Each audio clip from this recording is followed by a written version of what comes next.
In the wave of Disney's live-action remakes, one just might end up taking the cake when it comes to critical success and audience enjoyment. Yep, we're talking about Mulan, a live-action reimagining of the 1999 smash hit. This is everything you need to know about the upcoming take on the beloved Disney classic. Audiences will have to wait until March 27, 2020 for Mulan's triumphant return to theaters, just over 2 decades after the original film's release date in June of 1998. The 2020 release date isn't surprising, as Disney already packed 2019 with remakes and revivals of animated properties Dumbo, Aladdin, The Lion King, Maleficent, Mistress of Evil, and Lady and the Tramp. With so many live-action films coming out at once, it's nice that we'll get a little bit of a breather before Mulan takes the stage. After all, it would be a shame for the film to lose some luster simply because audiences are suffering from live-action remake fatigue. One thing that's a bit surprising is the fact that, while never on the docket for a 2019 release date, Mulan was actually originally slated to hit the big screen before any of the aforementioned titles. Once upon a time, the remake was supposed to be released on November 2, 2018. Why shift the date by nearly a year and a half? Because it took over a year to find the right actress to play the lead role. Once that was done, the film was locked into the March 27th slot, and it looks like it'll be making the rescheduled date without any issues. So how did the casting process end up pushing the Mulan remake back by over a year? It turns out that finding the perfect person to play the lead role wasn't just challenging, it was about as difficult a task as possible. According to The Hollywood Reporter, Disney enlisted a team of casting directors that visited 5 continents, where they saw nearly 1,000 different candidates audition for the role. Talk about doing your homework. It makes sense though, as you don't meet a girl like this every dynasty. The casting team wasn't just looking for actresses who had passable martial arts skills and could speak English fluently. They also made a top priority out of finding someone who was ethnically Chinese as well. After spending such a gargantuan amount of time and effort, the team finally chose the popular Chinese-American actress Liu Yifei. The choice was a near-perfect one. Liu Yifei is talented and has already proven her acting chops. Along with a string of other projects, the actor has starred in The Forbidden Kingdom and Outcast, both of which saw her holding her own alongside well-established actors like Jackie Chan, Nicolas Cage, and Jet Li. I will bring honor to us all. Having worked alongside him on 2008's The Forbidden Kingdom, Liu Yifei is reteaming with Jet Li for Mulan. The martial arts master has been tapped to play the venerable Emperor of China. This is exciting news, even if it's a fairly reserved role, all things considered. Here's hoping they can sneak him into a fight sequence alongside the titular character. In addition to Li, the film has cast Mulan's slapstick trio of fellow warriors Yao, Ling, and Qian Po. Ling will be played by Jimmy Wong, Po by Dua Moi, and Chen Tang will be taking up the role of Yao, the so-called King of the Rock. One significant face missing from the action, though? Li Shang. The hunky commander has failed to show up on any casting reports so far. Instead, it looks like the production team has opted to split Shang's prominent character into 2 separate personalities. Donnie Yen has been cast as the character Commander Tung, who appears to be taking on the role of Mulan's military commander. Separate from that relationship, we have Chen Hongui, played by Yosin An. It appears that Chen Hongui will be a fellow recruit in Tung's unit who bonds with Mulan before the two form a romantic relationship.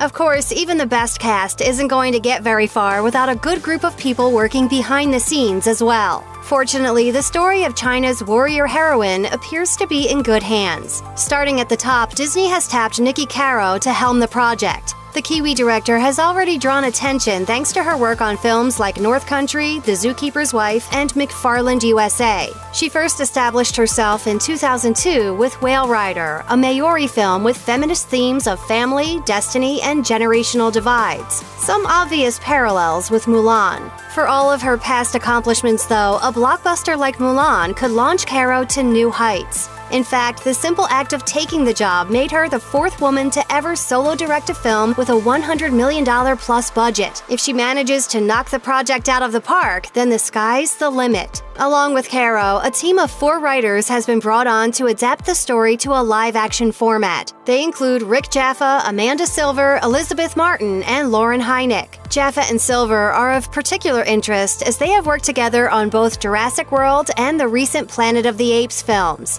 This gives them plenty of experience in bringing classic stories into the modern era, which is encouraging to say the least.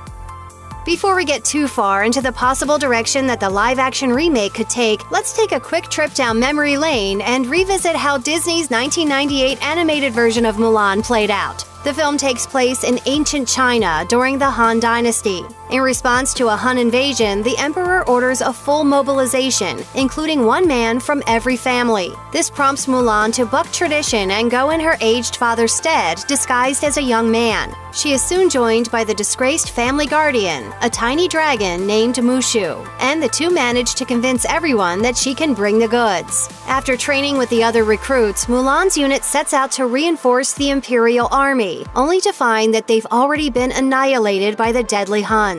Mulan heroically saves her brothers-in-arms and, the whole of China by causing an avalanche to sweep away the enemy during an ambush. In the process, though, she is revealed to be a woman and is cast out of the army. Finding that some of the Huns, including their leader, Shan Yu, have survived the avalanche, Mulan fearlessly follows the soldiers to the Imperial City, where she alerts everyone to the approach of the Huns and helps foil their attempt to kill the Emperor. Ultimately, Mulan is recognized for her heroic deeds and returns home to celebrations and a visit from her commander, Shang, whom she invites to stay forever. For dinner. Would you like to stay for dinner? Would you like to stay forever? Dinner would be great.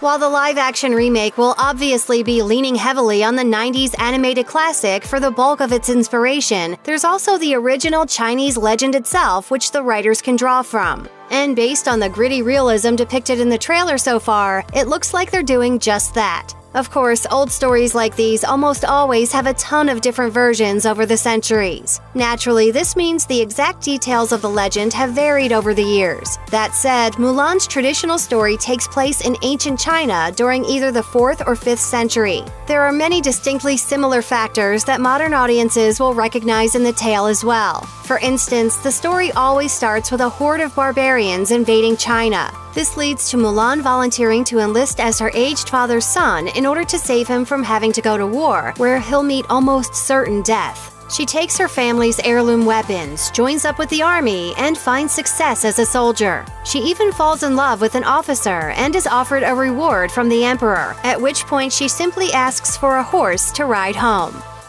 For all of the similarities across versions of the story, there are also many things that are completely different. For example, while the animated feature manages to neatly fit everything into what feels like a few weeks or possibly months, Mulan actually fought in the ranks as a warrior for a decade. We're talking about a legitimate army career here. Not only that, but she was eventually promoted to general status. At one point, some stories explain that she goes into battle dressed as a woman with the specific intention of inspiring her men by revealing her true identity. It works, and her soldiers gain an even greater respect for her. While Mulan does eventually draw the attention of the Emperor, it's not quite as epic as the climactic finale of the 90s movie. Rather, the Emperor simply finds out that his bravest soldier is a woman and, impressed, offers her a reward. She asks for a horse and rides home, only to find that her father has died during her long absence, at least in some versions of the story. This tragic ending gets even worse in some accounts, as she is forced to become the wife or concubine of an emperor. In the end, refusing to accept this fate, China's greatest heroine ultimately takes her own life.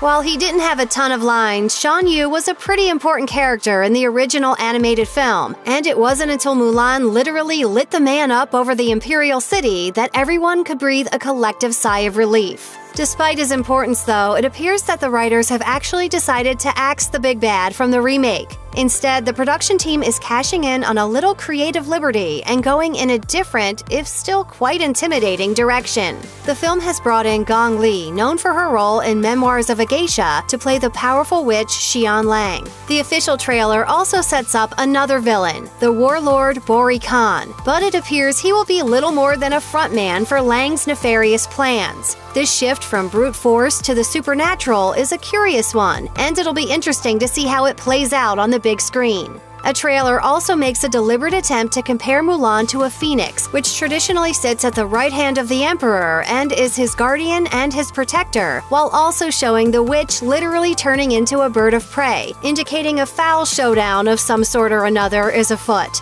On top of that, one of the trailers even showcases a duel between the two female warriors. Of course, what would a Mulan remake be without the Guardian of Lost Souls? The Eddie Murphy-voiced Mushu is one of the most fondly remembered elements of the original animated classic. You the man! Well, sort of. Mushu superfans should be careful before they get their hopes too high when it comes to the remake, though. While the fan blog Diz Insider did report that a source had claimed the little guy would be in the film, very little information has come out about what his actual role would be. Will we see the powerful, the pleasurable, the indestructible Mushu? Or will we see a live-action alternative that is more subdued and subtle? Maybe we won't get an actual character at all, but merely a quick glimpse of a small dragon statue or some other Easter egg. So far, no one is reported to have been cast in the role, which doesn't bode well for a direct adaptation from the 90s original. However, fans can take comfort in the fact that the cast list does contain an entry for a character named Cricket, which hints that perhaps Mushu's sidekick, Cricky, will somehow be represented. The official trailer seems to heavily imply that the story will be steering into the Mulan the Phoenix angle pretty hard. It even cuts to a shot of a live phoenix while Mulan's father is asking the ancestors to protect her. Perhaps instead of seeing no protector, we'll simply be seeing Mushu swapped out for a more appropriately epic Phoenix Guardian. Check out one of our newest videos right here, plus even more Looper videos about your favorite stuff are coming soon. Subscribe to our YouTube channel and hit the bell so you don't miss a single one.